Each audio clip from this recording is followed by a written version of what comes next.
housing projects, which 41 were issued in August alone.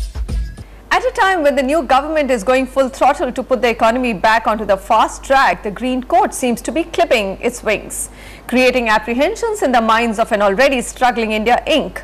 To ease these fears, we've learned that the government is looking at diluting the judicial powers of the National Green Tribunal or NGT by amending the Act and reducing it to a mere advisory body. Oinita Moja takes you through some of the major orders of NGT and what the government plans to do next. Remember, we or the country got our first Green Court as late as in October 2010, that's 2010, and in these 4 years, Tribunal has passed several significant orders to protect the environment. In the past 4 years, the National Green Tribunal has emerged as the messiah for green crusaders, small farmers, villagers and citizens alike. But for India Inc., fighting an economic slowdown, the Green Court has emerged as yet another hurdle. Several of the tribunal's recent orders have either further delayed projects or brought them to a grinding halt. What needs to be done is that a balance has to be struck between what is required for proper urban development and also preservation of ecology. That balance, in some of the judgments, one feels that is veering more towards ecology and environment preservation, and a lot of roadblocks have happened with retrospective effect on businesses.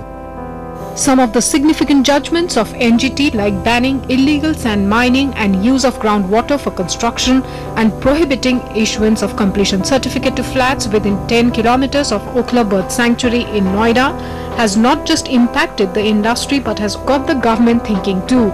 According to highly placed government sources, the Environment Ministry is looking at setting up a committee to review the possibility of amending the NGT Act and curbing the judicial powers of the tribunal. The ministry seeks to turn the tribunal into an advisory body under it, a move that experts feel will deprive people of their environmental rights. If 100 clearance is granted, only 2% of them have been challenged.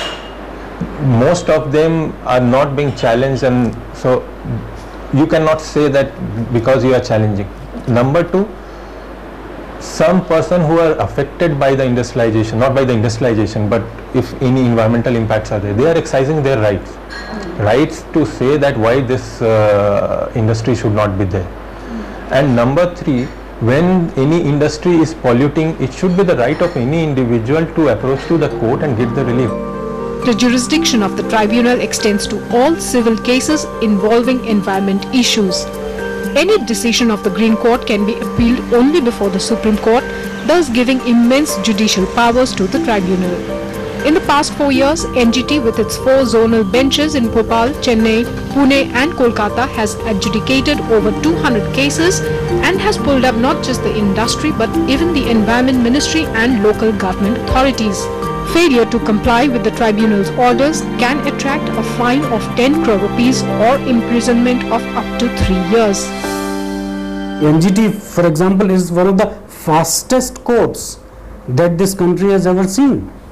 This is wonderful delivery system, and to blame NGT for any delays, I think is totally misplaced. The new government's move to rationalize the powers of the Green Tribunal is nothing new. The earlier UPA government, who had set up the tribunal, had filed an affidavit before the Supreme Court stating that the tribunal might have exceeded its jurisdiction by asking questions about the correctness of environment laws. But given the growing popularity of the NGT, the new government might want to find the middle path and maintain the balance between development and environment. In New Delhi, Oinita Moja, NDTV.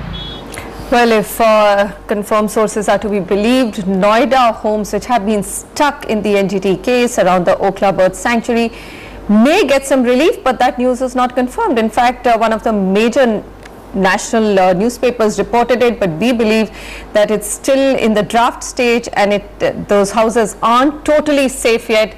Hopefully they will be soon. On that note, we've got our first caller online, Ashish Kumar. He's got a budget of 30 lakhs. Is that right, Ashish? Where would you like to buy in Noida? Actually, I'm looking for one-bedroom flat in RD Residency, Sector 120 in